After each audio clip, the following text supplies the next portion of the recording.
Hey guys, what's up and welcome to another episode of The Show. So yesterday we had a lawyer discussing the temple issue from a legal perspective. Today we have another lawyer, and not just any other lawyer. That's right, for the past few days I've been quite of a cult hero in my family. All surprised that I've managed to secure this guest, and we are very honored to have her here today.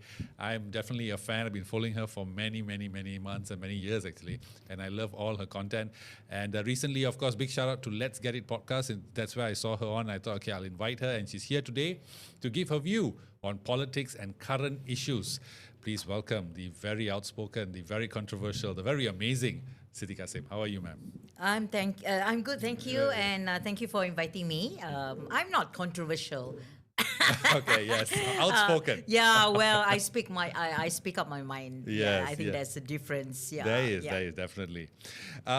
One thing that I found out recently about you that I did not know, in fact, this was on the Let's Get It podcast, and there was also an article, I think, published about it, was that you had a bomb scare in your car. There was a bomb planted in your car, right? Yeah. And I just thought, while I was reading that news, I was wondering to myself, what made you actually become so vocal when it comes to politics and current issues in Malaysia?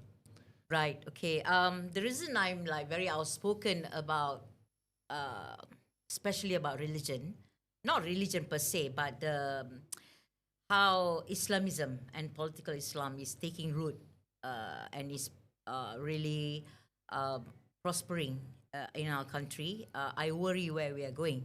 So for me, as I've told many times over to everybody who wants to hear, as a born Malay and Muslim, if I don't speak up for myself, no one will.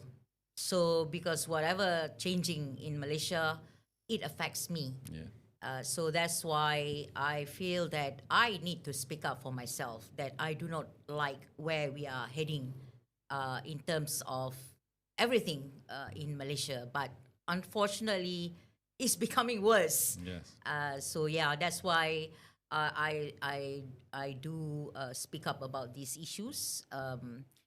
But of course, on top of that, I always, the orang asli issues are very close to my heart as well, and many other things. Yeah. But you see, I have come to realize that I cannot save the world, and I cannot be jack of all trades, wanting to talk about everything. So I focus the two areas in which I will be talking about most of the time. I understand. So that's why I talk a lot about the movement, the Islamism and the political Islam, and then the orang asli. So yeah. Now, you mentioned that of course you are very affected by the way things are happening around you, and of course you have strong opinions about it. I also share those opinions. But how is the current status of what you see on social media in terms of the comments, in terms of the content that's being aired that's very racially charged? How is that making you feel? Well, you see, that's the thing. I am not surprised with the kind of comments made by a lot of Malays. Because this is due to them being taught a certain version of Islam in Malaysia. And this is what I have been saying all these years, that our government do not want to change. They are not going to change the syllabus, the contents of what they are spreading to the public, especially the Malays, because it benefits them. Using the religious, and in Malaysia, you cannot run away from, when you talk about religion, you are going to be connecting the race, which is the Malay. So they are like together, like you cannot separate them. So that this is over the years, this brainwashing of the Malay minds have been going on for so long, and that's why you see what you see right now. And I'm not surprised, unless and until our government change their policies, change the way they are sort of enabling the preachers, the ustads, and the version of Islam they are spreading to the rakyat. I foresee that we are going to, this country will go down the drain. And the sad thing is that majority of Malays don't see that, because you see they have been indoctrinated to say that this is religion for you. Okay, you must not go against the leadership. You must not. You must do this. You must not do this. So this idea of what Islam is all about is a form of control by the powers that be. But they don't realize that the majority that you see these elite Malays, they are making more and more money, whilst the majority of Malays are getting poorer and poorer. So occasionally they throw some crumbs, for the civil servants, like for Hari Bonuses, Raya, throw 500 ringgit, and then to the poor, throw another 500 ringgit, and this makes the Malay happy. But what they don't realize is that they give you 500 ringgit each, but they will take in maybe 1 million into their pocket. So this is, just to, they like to make the Malays stupid. Interesting you bring that up, because I think recently Professor Terence Gomez wrote a book, and in that book he was talking, I think it was on the Zaid Ibrahim podcast as well, where he raised the topic of NEP did not really help them. Although it created a very a large middle class of Malays, it did not necessarily benefit Malay entrepreneurs. It benefited a group of ultra-rich entrepreneurs. Absolutely. But if you know this and I know this, and there are books out there, the facts are there, why is it this is lost on the Malay community, you think? You see, this is the problem. I have said this often enough. Our outreach are not as extended as the government. And you see, the preachers are being used to sell this version of Islam, which you must comply to the leadership. Even saying that corruption is not a sin, because it's a willing giver and willing recipient. And so this kind of version that, you don't join PAS, you will go to hell. See, these are the things I was hoping our government will stop. Stop the nonsense being spewed by political parties who use religion as their platform. So why the majority Malays, you have to understand their outreach is very wide.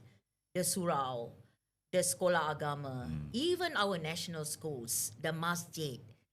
So these are their platforms. So you have to understand these are the places where a lot of Malays are, and a lot of Malays, I would say, especially in the rural area, they don't actually read books, or they don't actually listen to podcasts like ours. What they listen to are the ustads in the ceramah, that telling them what it is all about, and so you see that we can't do anything, because they have a very wide reach, and these are enabled by the government. See, I blame the government. Now, yes. Interesting you say that as well, because recently the National Council of Islamic Religious Affairs, MKI, Muzakarah Committee, and the Islamic Development Department, JAKIM, recommended that 12 books be banned, as it could confuse Muslims. Yeah. Now, I always find it very offensive when they say confuse Muslims, right? Yeah. Now, and of course, before this, there was the iconic introduction of Muslim guidelines when participating in non-Muslim events, right? Yeah. It sort of shows that, is it that these Muslim authorities underestimate the intelligence and the independence of Malaysian Muslims, or is this just a fear tactic? Absolutely. It is both, Number one is they think we are stupid, so we are unable, but you see, their message is not for us, people Malay like me.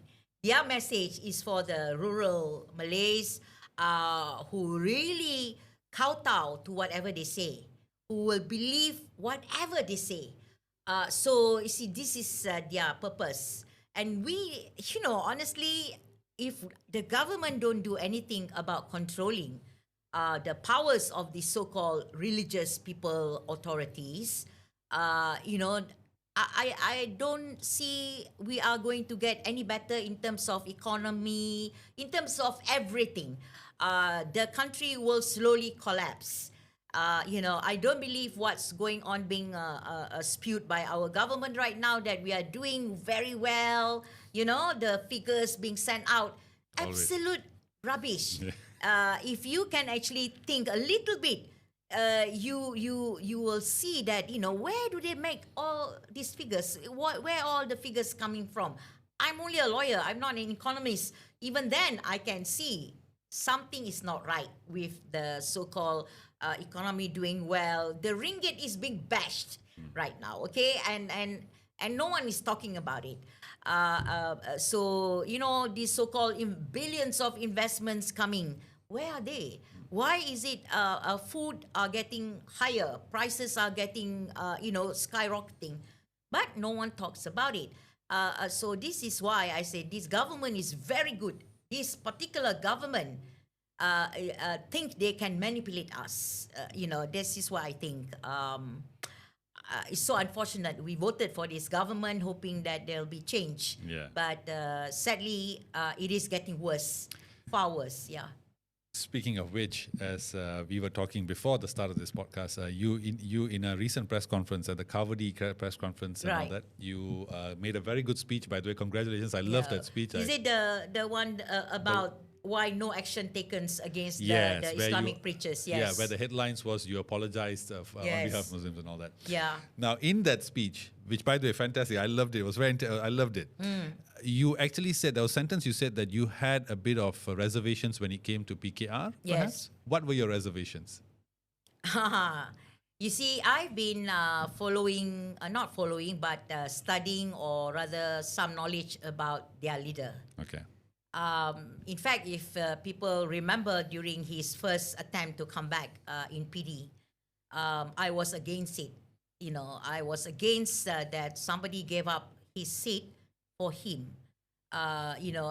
Because to me, I put the blame on Anwar Ibrahim for the Islamization of Malaysia.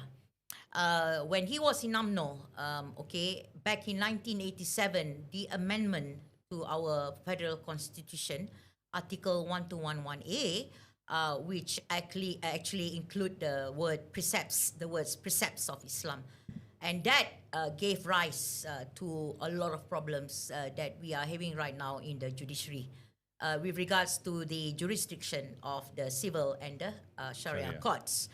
And this, I understand when he was in government, he put in place all his ABIM people to be in our education department and all that. So even now, he's putting Fazila. Is it Fazlina? Fazlina. What's her name? Yeah. So Fazlina, of course, is from ABIM. I don't know whether she is a member of ABIM, but we know that her father was. Yeah. So I don't know whether she is still an ABIM member, but yeah, he will put people strategically to ensure that his idea of Islam, his credence as a Muslim, will be more powerful. And then when he first came out from prison, who do you think he went to see in the first thing? Who do you think he went to see I first? can't remember. Who? Erdogan. Oh, the Turkish guy. Okay, yeah. They are brothers. Recently. Sorry, I thought recently. When he first came out from prison. First came out. Yeah. Oh, wow. Don't you know that? No, I did not know that. First, he went for treatment. He said medical in German. Okay. After that, he went to see Erdogan. Yeah. Okay. Yeah, his brother in arms, ma. He's good friend with that fella in Turkey. This wanting to Islamize Malaysia, that really gets me, because I don't see we're going down a good path. Definitely. We have examples of many countries that have tried to use Islam as their administration. Yeah. It doesn't work. The only it will only work for the elites, because they are not going to be under the scrutiny of these so-called policies, laws, or they are free to do everything what they want. Interesting you say that because I think about 8 to 9 years ago, I used to watch this lady. Her name is Irshad Manji. Yes. Irshad Manji from the UK. She's from the UK. Right? She's Yeah. I think from Uganda, Canada, whatever. So she's a Muslim who wrote the book, The Trouble with Islam Today, way back when. It became a bestseller, very controversial book. In an interview she did with Mehdi Hassan, she said, Islam is defined by Muslims. And because she said Islam is a way of life, and how we define that way of life is how Muslims behave. When you look at the political and religious leaders of today in Malaysia, how do you think they are defining Islam, particularly to the non-Muslim society in Malaysia? How they portray Yeah. in a very bad light. I keep saying, I have people who are converts, into Islam, quietly told me and said that, Siti, if not because of what you are portraying, we would have regretted going into Islam. Seriously. In fact, some Malays, this is one of my, that I feel really happy about. Some Malays write to me quietly and say that, Kak Siti, thank you very much. Now that I've heard directly from you, you have opened up my eyes. Okay? So, but what the religious authorities, what our politicians are doing, they are not doing a good thing for Islam as a religion. The fact is, all the punishments that are being enacted in our Sharia laws right now, it's not in the Quran. Okay, they call it takzir lah, human made. So how do you plug these numbers to punish people who don't eat during Ramadan? Who actually, in a closed room, you call it khalwat, even not having sex. Right now, we are in a khalwat situation because we are in a closed room. Because you are not related to me. So if let's say you and your assistants, just the two of you in here, they can come in and say you are committing khalwat. So people think it's about sex, but it's not. It's about you being enclosed in an area which can create suspicion. Thanks for telling me. Yes. So yeah, you see, that's the thing. But you see, if you really follow Islam per se, you cannot convict anyone without eyewitness, and this eyewitness must be 4 eyewitnesses, and these eyewitnesses must be upstanding people. Okay, but how many? You sit half a day in a Sharia court, you will see how many poor Muslims being convicted and pay fine for the khalwat offense, for the Ramadan eating offense, all these offenses. Do you know that in the Sharia enactment, you go against the so-called religious authorities, the so-called ustads, the so-called mufti, it is punishable in the Sharia court. Do you know that if you don't pay zakat, you will be punishable under the Sharia court? So these are the things. Actually, there are many, many things in the Sharia enactments which a lot of people don't realize. So you see, and blame it on your adun, because they are the one who pass all these laws under the Sharia. Okay, so and people don't know that these laws are available. So if they want to use it, they can. Okay, and this is what you see nowadays. You see the religious authorities are pushing the boundary, raiding the matnya, dinner, as well as raiding places to eat, and then they segregate the Muslims and all that. So if the Muslims, the Malays, don't realize, you may think that you're no longer Muslim lah in your heart, but your IC says you're a Muslim, right? So you cannot run away. Just on that point, and this while you're talking, I'm just thinking about this. Is that a long time ago? Please indulge me for a moment. A long time ago, when I was in studying in uni, I had a girlfriend who was Malay, and No, honestly, if there is no this conversion thing, there'll be a lot more men who are non-Muslim will marry Malay girls. amen, brother. It's true. It's true. I agree with that. But due to this conversion thing, Yeah. which is again is never been written in the Quran to say that you must be a Muslim to marry another Muslim. Fair enough. Yeah. So what happened to me was, one thing I experienced was, I remember there was one night, this bunch of Malay kids, they were young, I think they were probably high school, they were just yelling the most obscene things at both of us who were waiting for a bus at a bus stop, right? This was happening. So then I went back and I told my ex, the girl then, I said, can you get me a Quran? Can you get me an English Quran? Let me read and find out if I am doing anything wrong, or is it their interpretation that is wrong? Yes, yes. Then that sort of started my sort of exploration to Islam. I remember I watched this very amazing documentary on YouTube. It's about Islam. It shows how Islam was founded, that story about the stone, how four of them walked with the stone that is now the Kaaba. It talked about Islam's scientific advancements. It was Islam that actually, it was an Islamic scholar who founded alcohol actually. I know people think when you say alcohol, drinks, no, alcohol is also used in making of medicines and blah, blah, blah, Yes. right? There's many applications of it. It was Islamic traders who actually introduced paper, so many things. Why can't the modern day Muslim focus on that to showcase Islam as that version as opposed to this version, which is alienating the world from it and, Yes. not doing justice to this religion? Okay, I have a friend who called the Islam now that you see, majority is an Arab religion. You have to read this book lah. Of course, it's banned here lah. The Arab Conspiracies. The author passed away already, but it's really eye-opening. Okay? Then you realize that that whatever that goes on in the world, actually, not just Malaysia, is due to the Arab using their oil money to spread this version of the Arab religion. My goodness. Yeah. So you need to read further in that.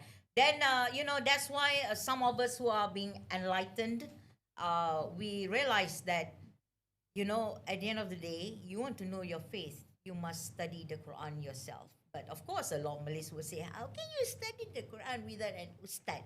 Hey, you think the ustad knows what he's talking about? At the end of the day, nowadays, there are so many translation and of course, translation also, you got to be careful.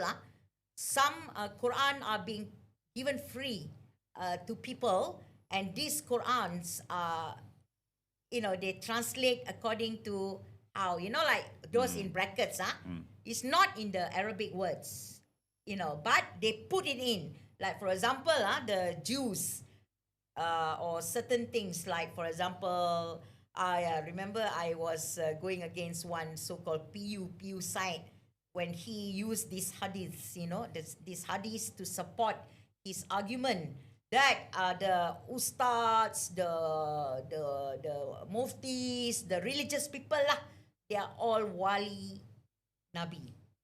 Okay. What does wali mean?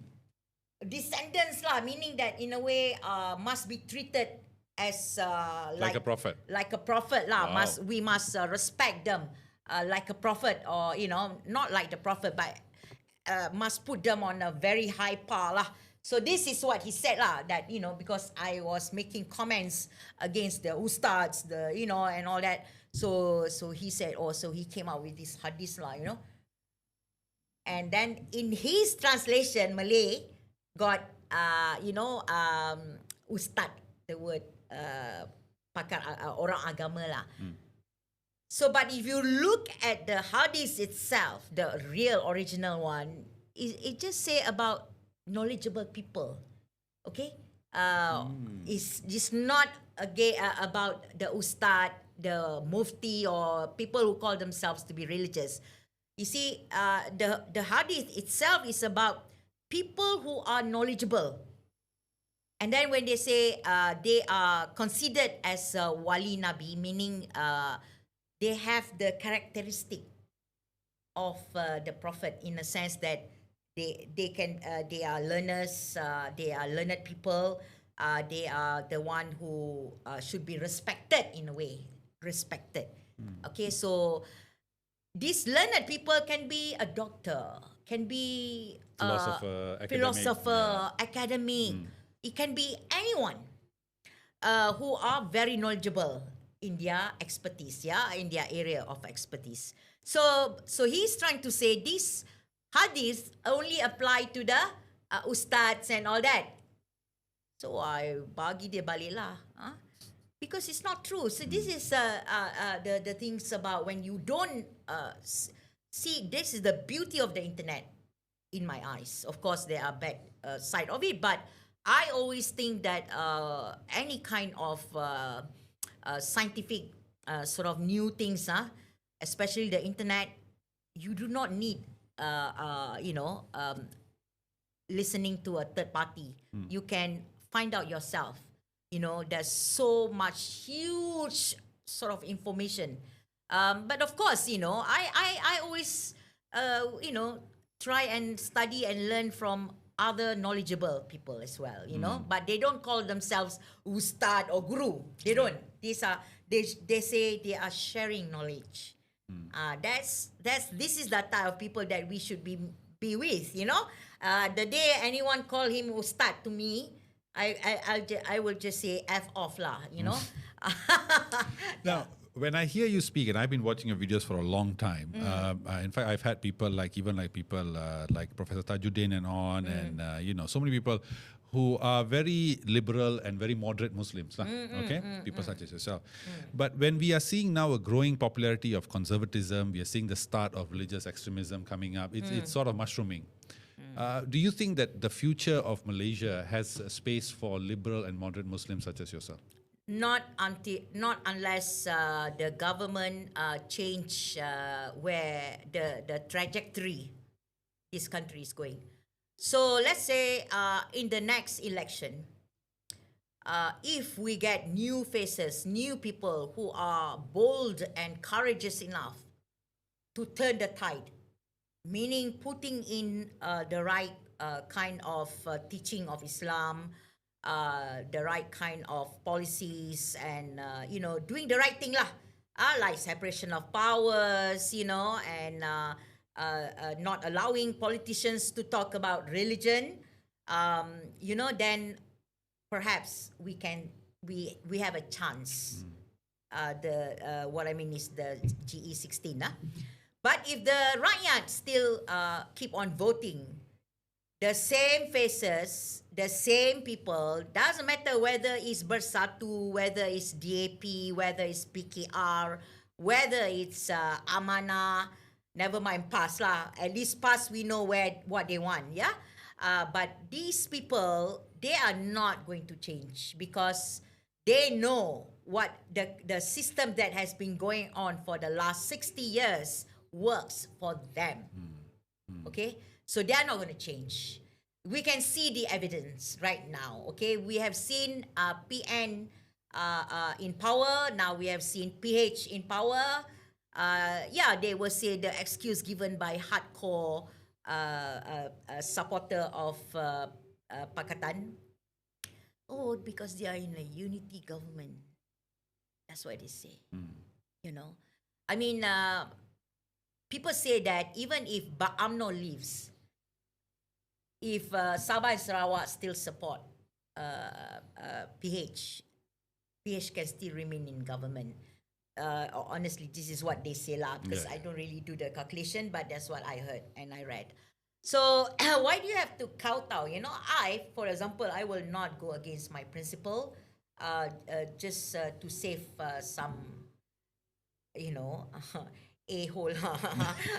Sorry lah, I have to say that lah, So I just think that, no, because you see, the current politicians want to make sure that they will be re-elected in the next election. So they will do anything in order to get their so-called vote bank in favor of them. A real party or politicians who really want to save Malaysia will do what is right now, okay? If PH, if really Pakatan Harapan wants to change the country, they would have changed the law or create laws, separation of powers between the judiciary, the executive and parliament. They would have cover all the loopholes, whatever is causing the problem right now, they will cover all this without thinking whether are they going to be elected or not. Correct. If they were true statesmen. correct, then Yeah. they will do the right thing. Speaking of that, do you think that the Prime Minister saying that he is going to continue on with the groundbreaking of a ceremony, is that the right thing? No, absolutely not. You see, that's the thing. I don't know whether he got the information from his advisors or what. We know for a fact that whatever being I heard his video saying that the temple being relocated, blah blah blah blah. Everything he said is wrong. So that means his advisors or people who inform him are giving wrong facts. If I am a leader, I will check myself. I will not rely on my assistant or whatever, especially this very important subject. Something can blow up, between the races. You can read the Malays comments, and you can read the non-Malay comments. Wow, seriously, it's just waiting to blow up. Huh? Yeah, yeah. So as a leader, this is where he should come in and say, okay, people, I think until we establish what are the facts, I'm going to check on it. Until I know everything, we are going to put on hold on everything. Okay, so because it's a big thing, okay, and this is one of the major thing which is happening right now.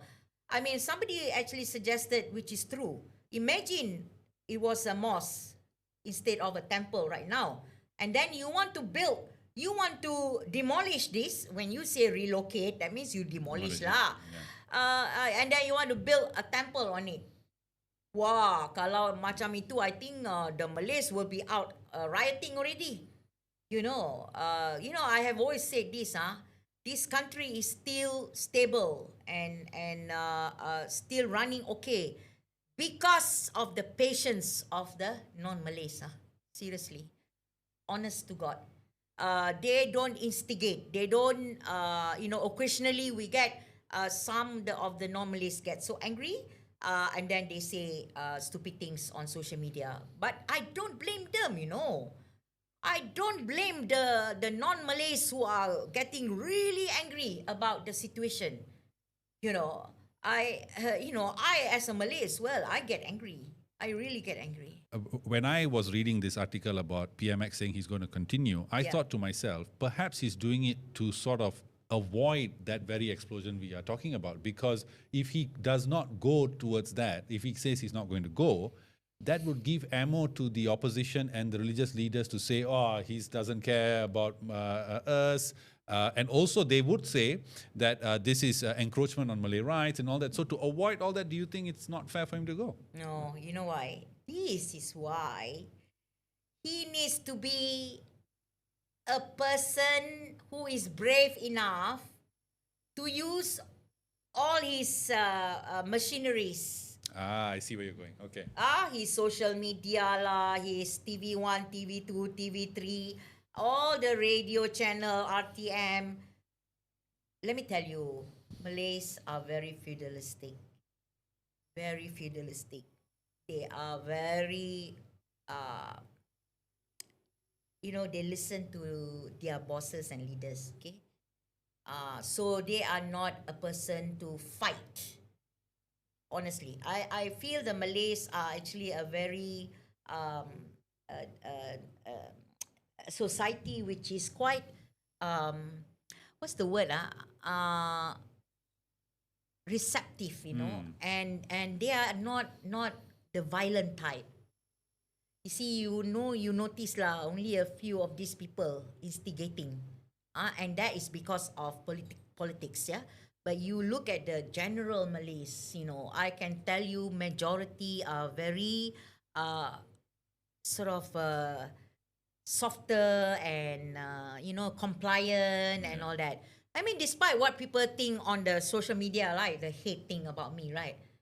I have not met one time on the ground one Malay comes to me being really angry or what. Majority of the time, they are so nice to me. Despite what people say, I've been hated by the Malays lah. I go to Kelantan. I stop in the middle of nowhere at the restaurant, and they were so excited to see me. You see, that's the thing. I feel our politicians, our leadership, they lost touch, with the psyche of the rakyat. This is the problem. Just the same like when they treat the orang asli, they don't understand the psyche of the orang asli. See, we need to be more, as I just said just now in my video today, we need more leaders with emotional intelligence. Not IQ, more on emotional intelligence, because you are dealing with the public, and you need to understand, how they feel. So that's what we are lacking, because you see, all these people in the politicians, they live in their own world. They don't mix with us. So that's the problem that we have. Yeah. So recently, I think this was today, the article came out in the 218 Police Day celebration. I think it was this morning, if I'm not mistaken. Anwar made a speech. And I don't know why he does this, but he said this. He said, just a part of his speech, he said that the temple was erected in a land without permission from its previous and current owners. Not true. This has been disproved already. And then he goes on to say, but because we want to maintain a good relationship between the multi-ethnic groups in the country, we are doing something that we did not have to do, which is engage in peaceful negotiation. Now, considering that his first response was, we need to protect multiculturalism, harmony and all that. Do you think sometimes he tends to contradict himself and put himself in hot water? You know why? Because he doesn't know the subject matter at all. He just say whatever. He doesn't care whether he's saying the right things, whether he's stating facts, because whatever he said, he thinks because he is the PM, people will listen to him. You see, what he forgets, he is now living in the 2025. Okay? The moment he said the words, it went boom outside. And he doesn't understand the extent of what he said will reach out to the public, to the world within a second. And, either, as I said just now, he himself, I blame, don't put on his advisors lah. You as a leader, when you talk about this kind of thing, you must know the facts in your grasp. Yeah, you cannot just spew out, because when you say this thing, you are building anger against towards the the Hindus. When they know the facts, the true story. Anwar Ibrahim needs to back up lah. Now, of course, in these past few days, there's been another sort of development in this whole situation, right? This one comes thanks to Satish Munyandi of Urmei, who said that this entire fiasco is actually a distraction. And there was an article today in Malaysia Kini where it termed this whole incident called it as the law of distraction, right? Basically, to distract us from the Sapura bailout, as well as the there was one more big issue here, the URA. Do you think that there is truth in this? There is truth, yes, of course. But this is where we rely on our parliamentarians to let this go. Yeah. So what are their roles sitting up there, earning 16 to 20,000 per month? Just because the rakyat are not making noise about certain things, that is your job, to actually making sure that all of these things, the corruption, the mishandling or whatever misdeeds done by our politicians need to be kept intact. Okay? Social media will pick up only on the popular things, negative. But that doesn't mean we are forgetting what is going on right now. The Sapura issue, the money with Ismail Sabri. Don't think that we forget about that. You just because we talk about only the temple, you think that we're forgetting about this? No, don't treat us like idiots lah. We are not fools. Just because we're talking about this issue, you think we will forget about that? No, there will be people who are keeping tabs of all this, but most of all, we need our parliamentarians the opposition or even in the government, any wrongdoings by previous post holders by in our government or in the opposite must be taken to task. So yeah, yes, there's truth in it, but that means whoever created these things think that we are fools, and we are not. Of course, in that press conference that you did, together with many other popular activists and all that, you also brought up the double standards that exist today in terms of Zamri Vinod and Firdaus Wong and all that kind of things. But when I put two and two together, when I take Satish Mulyanji's statement and I add it with this, which is this double standard, why are these guys still out there when there's one report against Arun Doraisamy? He's investigated. Yeah. One report by Firdaus Wong, and the guy who made the death threat is now yes, caught. yes. But no, sorry, just saying. Yeah. Do you think that these guys are actually agents of chaos? That this is their role in this whole play, where they are supposed to instigate, aggravate, to keep this conversation going, thus allowing the distraction to keep playing itself? Well, that's probably true as well, but I do believe the reluctance of our politicians, especially the government, in taking actions against these preachers, these extremist preachers. Not all preachers are bad, there are good ones, but these type of preachers like Zamri Vinod, especially Zamri Vinod has a criminal case, Yes, I mean, I saw that video. I was shocked.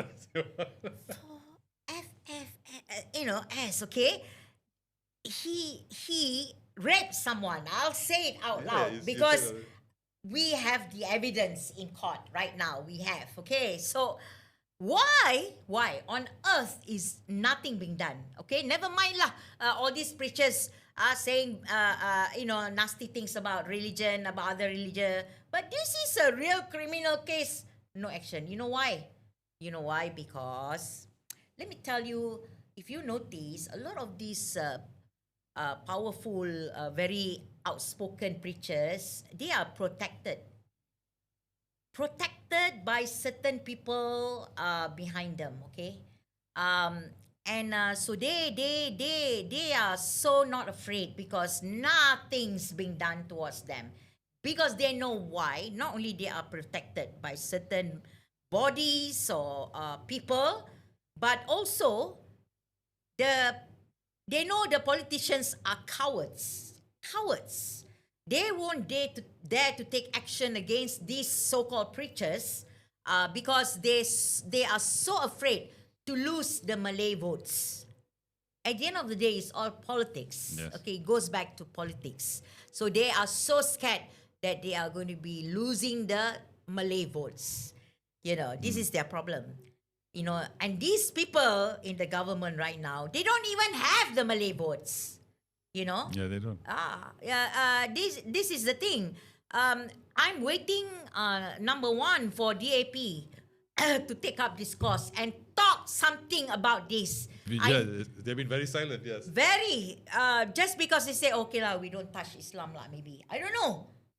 Very rare they talk about, but what is being done by the preachers now is so obvious, as you said. It's a two-tier policing, very clear. But I don't know, we cannot blame the police as well, because in Malaysia, the politicians are all getting involved in everything, in a sense that who appoints IGP? Who appoints IGP? Can the IGP then suddenly take action on their own? Unlike in the US, where the judge actually goes against the president, and he dares to do that. Yeah. Why is that? So this is what I said. Our executive, our politicians shouldn't be appointing people in position of, responsibilities. Judiciary, Chief Justice, IGP, all these people, they must have an independence, and they should be under a separate body, independent body, to appoint them, not politicians. Very important. That's the first thing PH should have done. So, but recently, speaking of all people in Malaysia, right? We're speaking of unity and all that. Right. A lawyer by name of Andrew Koo had said that more funds and power are needed for the National Unity Ministry to act on cases related to race and religion. So he questioned the government's priority on national unity by saying that JAKIM was allocated a budget 3 times the size of the entire Ministry of Unity's budget. Okay? Now, over this period of time, with all these religious issues, do you think that this has revealed the true nature of the Ministry of Unity as being a silent... I met Ago Dagang the other day Okay. during the release of the racism report by Pusat Komas. Honestly, it's a useless ministry lah, to be honest. It's created simply to show that the government cares about so-called unity and all that. Wasting money, you want to, you see that's the thing. For me, what's the point of this ministry when they are toothless? They cannot do anything. They can only go and discuss, officiate events, wasting money, okay? This ministry created only recently, a few years back lah. during, what's his name? Whose time? Muhyiddin Yassin. This 2021, I think. bullshit, because sorry lah, the word I have to use that lah, because it is a waste of time, money, and because they can do nothing. At the end of the day, it comes down to the government itself, in a sense, the cabinet, the minister of education, the minister of home affairs. These are the people that actually can do something with regards to the behavior of the public, no matter who. Now, I don't agree that money should be more given to Ministry of Unity. I would shut down Ministry of Unity. If I am the Prime Minister, I will shut it down. Okay? I will not give money to JAKIM at all. Instead, I will close it down too. Because this all waste of money. The money can be used more on our education department. Yeah. Okay, on our health ministry, and any balance you want to help, okay, I would say give it to, you see, even the religious authorities in the states, it should be under the Sultan. Okay, I know that the Sultan tried to assert his position, but most of the time, the actions done by these religious authorities under the states are based on what the Mufti said and what the politicians said, not really on the Sultan. You think about the Terengganu example. The Sultan of Terengganu says already that no politics should be discussed in mosques or in surau. He said it. But what did Hadi do? Hadi said, I don't care. So he continued and preached politics in mosques, you see. So there is nothing that I suppose the sultans can do, because you see, Islam is under their purview. You see, I would have more discussion with the sultans on how they want to manage Islam in their states. Yeah. Instead of giving powers, and these people shouldn't be under the employment of the government, whether state or federal, because Islam is under the Sultan. So maybe you can help the sultans with a bit of finance help to create his department, but it should be him responsible to manage Islam, rather than these people who are being employed by the government, state or federal. Imagine how much money we can save with that. That's me lah. If I am the Prime Minister, I will ban. Well, of course lah, I cannot ban lah because of the freedom of association, right? But I will teach the public not to believe politicians who use religion as their platform, teach the public. You have a wider machineries, vehicles to reach out to the public, Yeah. You Yeah. know? Yeah. Can be Speaking done. of which, since you gave a hypothetical there, or where you become PM, I noticed a lot of the comments in your videos are asking you to actually become PM. So, any chance of you entering politics? Well, I have, right?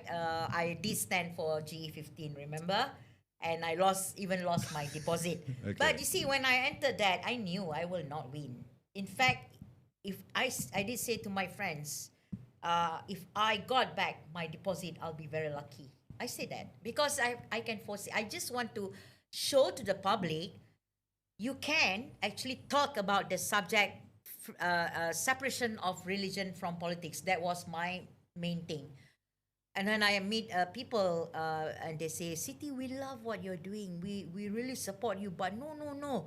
We must vote for PKR because only a political party can form a government. This is what... And just on that point, Yeah. this is what frustrates me about Malaysian democracy. Okay. Yeah. So, like recently, I think April there'll be a by-elections I Kuning, right? Yeah. And so PSM have announced that they are going to contest, right? Yeah. And I keep thinking myself, I said, if we are so fed up of Madani, Yeah. if we are fed up, Yeah. don't even talk about PN, because I don't even know what they're doing there. Yeah. Right? Why not give these independents or we give these smaller parties a chance? Exactly. And it's just one seat. Yes. You see, that's the problem, the mentality of our voters. Now, that's why I said you deserve what you get. Exactly. Exactly. So Yeah. I would urge, but you see, the knowledge as well of the public about how government works also lacking.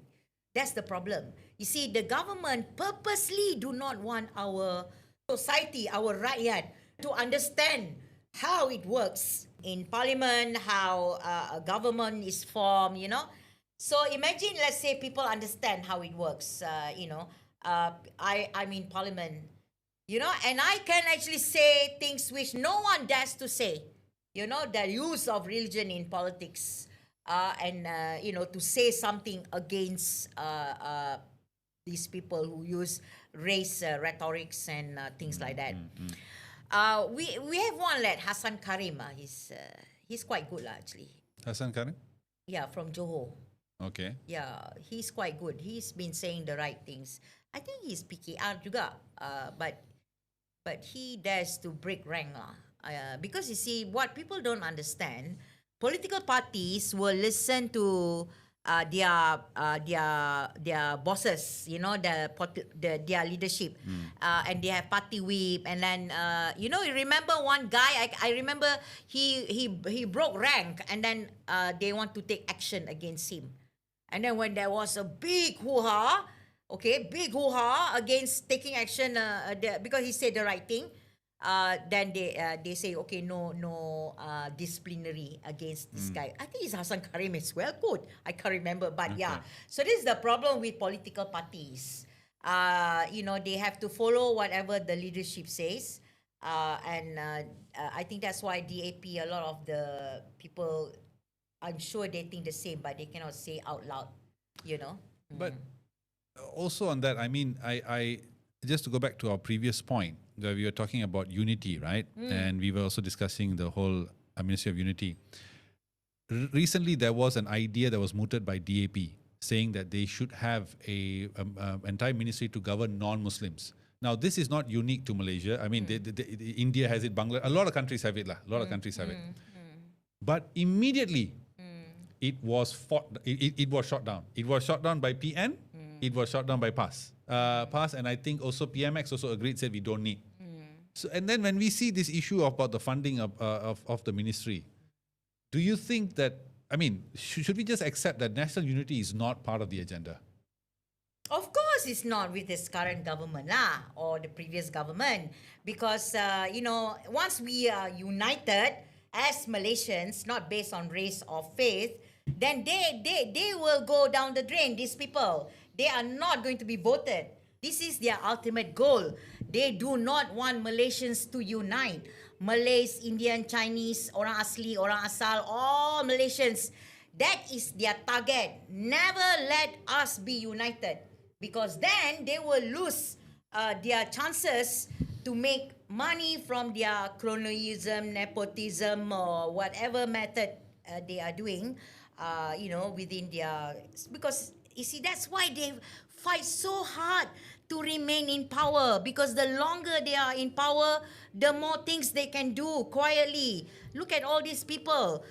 We only found out that they are stealing from the rakyat money or whatever money, from whichever way, only after they leave their position. Now, this current government also, we don't know. We only will know if another government takes over and have the motivation to clear up the mess. Like Trump doing right now.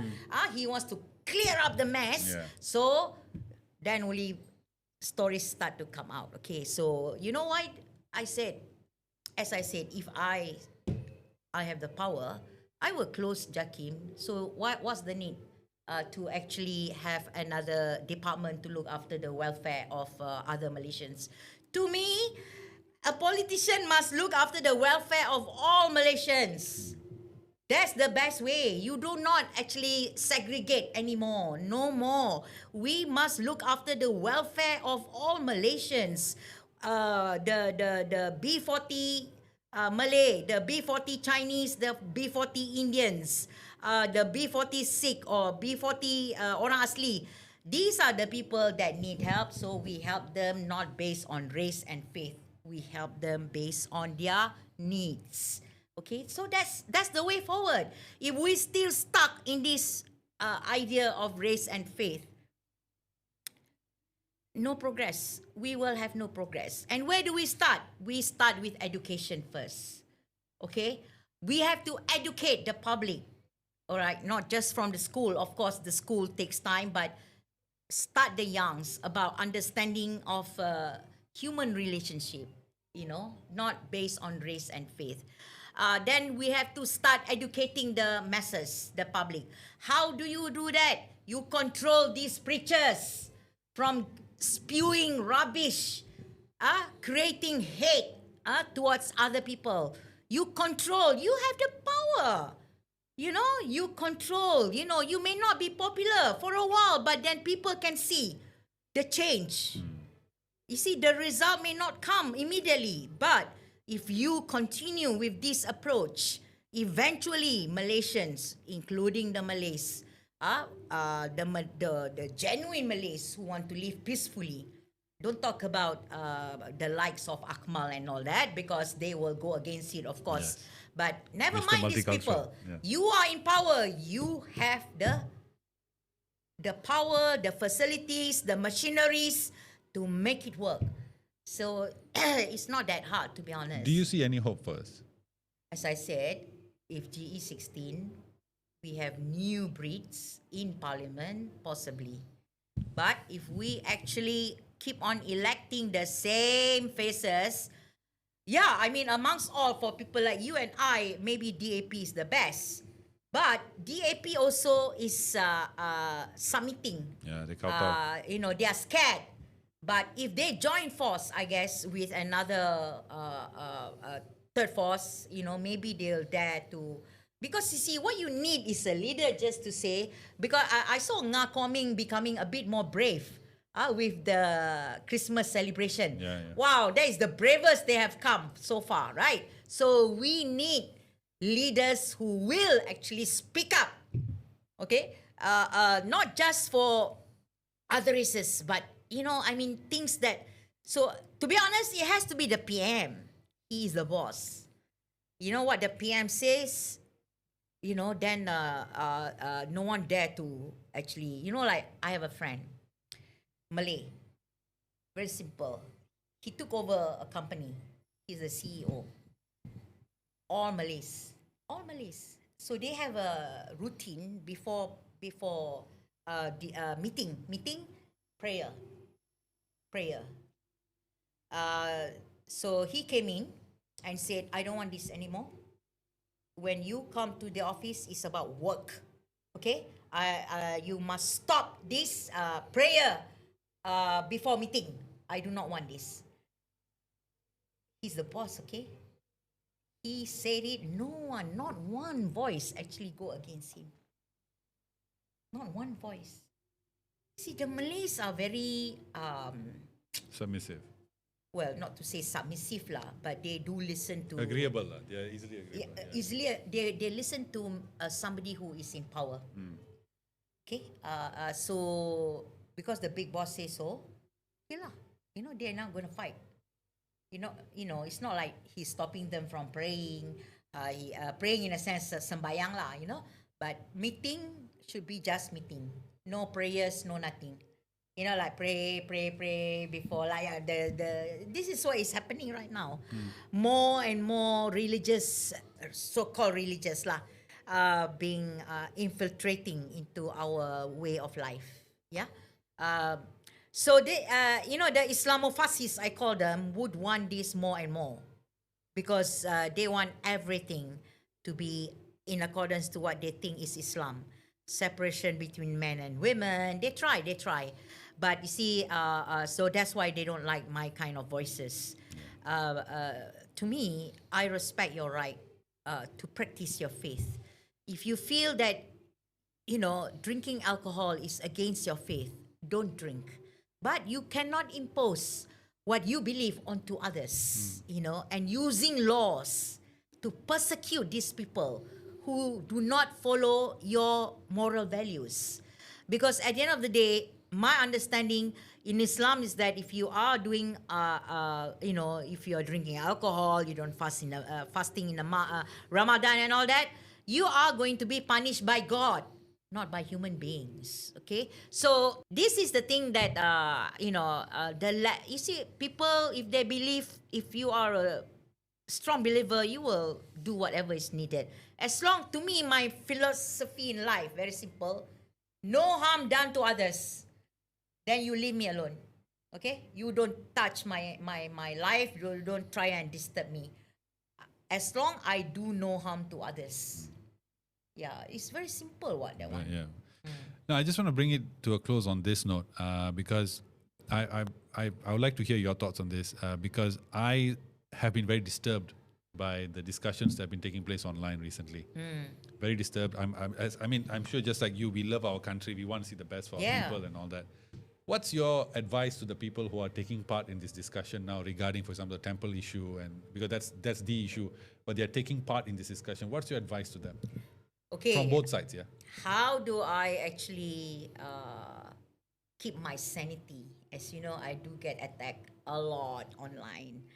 Because like your podcast, you may have followers, and then once you publish my podcast with you, they may say, "Oh, we will unfollow you. Why do you invite a person like this? Is what? Let's get it." Yeah. They get a lot of that, right? So, how do you want to keep your sanity with idiots like that? You do not entertain them. Okay, that's what I do. I don't wake up and try and look for comments. That's not me. I just totally ignore any negativity. Okay, if I come across anything that, if you disagree, fine, but you do not attack, personal attack or talking bad about other people and religion and faith. Like personal attack lah. So what I do, the most I will do is block them lah. That's it. Okay, I block them. It's very, very simple, my life now. So that's why people ask, Siti, how do you keep yourself sane? With bombs under my car and all that. Because I don't look out for this negativity. Because there are in fact a lot of people who are of the same mind, and so don't succumb to negativity. And if you feel that, oh, so wrong what he, many times I want to respond as well. Sometimes I do lah, but I never, because you see, discussion online, you cannot get to the end, because you see, nothing like one-to-one talk. It's different. But you try to explain online, tak boleh, don't waste your time. I won't waste my time explaining, especially idiots who cannot see, what is so clear in front of them. Some of them are instigators, some of them are cyber troopers, and this is a fact. Yeah. They are paid to put negativity, to create anger. So for people who like me, I just totally ignore, or I just turn around and say, your brain must be at your knee or something. You must be the sperm that actually got passed through. Evolution doesn't suit you or things like that lah. So, but of course, these people don't understand insults lah. Yeah, the only way to stay sane, do not get agitated from negative comments, because these are online life. This is online world. If you do get upset reading it, take a step back, okay? Don't actually think about it. Go and look something which is going to help you feel good, okay? Ignore that. Then, you will feel better.